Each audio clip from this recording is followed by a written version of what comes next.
दोस्तों, इंसाफ सिर्फ होना नहीं चाहिए, इंसाफ होता हुआ दिखाई भी देना चाहिए। लेकिन दिल्ली शराब नीति मामले में एक ऐसा सवाल खड़ा हो गया है जिसने अदालत की साख, निष्पक्षता और पूरे सिस्टम पर बहस छेड़ दी है। मामला है जस्टिस स्वर्णाकांत शर्मा का, जिनके सामने अरविंद केजरीवाल और दूसरे आरोपियों से जुड़े कई अहम मामले चल रहे हैं। दोस्तों, एक वरिष्ठ पत्रकार की रिपोर्ट में यह दावा किया गया है कि जस्टिस शर्मा के बेटे ईशान शर्मा और बेटी शंभवी शर्मा दोनों को 2025 में केंद्र सरकार ने सुप्रीम कोर्ट और दिल्ली हाई कोर्ट पैनलों में जगह दी है। कहा यह भी जा रहा है कि ईशान शर्मा को सुप्रीम कोर्ट के सबसे ऊंचे ग्रुप के पैनल में रखा गया, जबकि शंभवी शर्मा को सुप्रीम कोर्ट और दिल्ली हाई कोर्ट दोनों में सरकारी पैनल मिला है। अब सवाल यह है कि ये पैनल किसके तहत चलते हैं? इन सरकारी पैनलों में वकीलों को कौन रखता है? आखिरकार ये वही केंद्र सरकार है जिसके बड़े बड़े अफसर और सबसे बड़े सरकारी वकील तुषार मेहता अदालत में पेश होते हैं।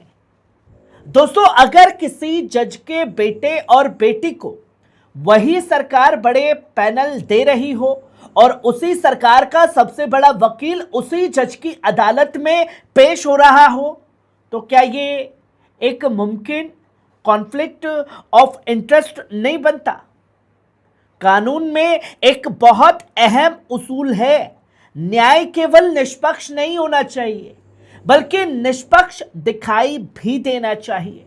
यानी अगर किसी आम आदमी को भी यह महसूस हो कि अदालत में पक्षपात हो सकता है तो अदालत पर भरोसा कमजोर होता है।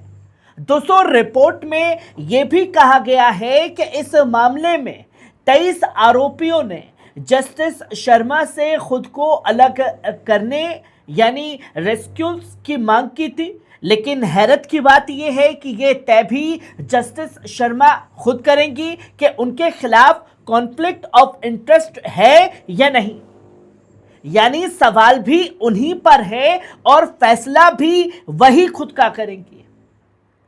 दोस्तों, यहां कहना जरूरी है कि अभी तक किसी अदालत ने यह भी नहीं कहा है कि जस्टिस शर्मा ने गलत काम किया है।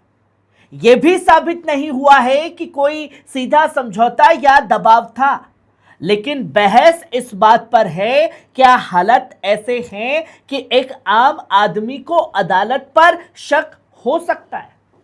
अगर जज के परिवार को वही सरकार बड़े बड़े पैनल दे रही हो जिसके खिलाफ अदालत में सुनवाई चल रही है, अगर वही सरकार अरविंद केजरीवाल और दूसरे नेताओं के खिलाफ मुकदमे चला रही हो और अगर वही सरकार के सबसे बड़े वकील अदालत में खड़े हो, तो फिर सवाल उठाना भी लाजमी हो जाता है।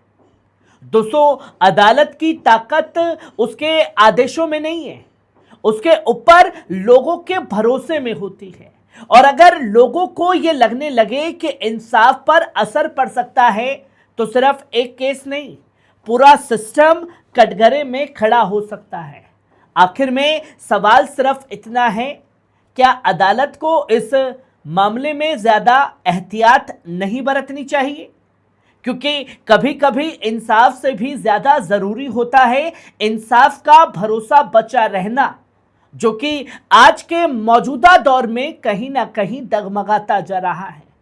तो अदालतों का, जजों का, वकीलों की पहली प्राथमिकता बनती है कि जो अदालतों से भरोसा लोगों का खोता जा रहा है उस भरोसे को जीतना। खबर कैसी लगी? कमेंट बॉक्स में आकर के अपनी राय जरूर दीजिएगा। शुक्रिया।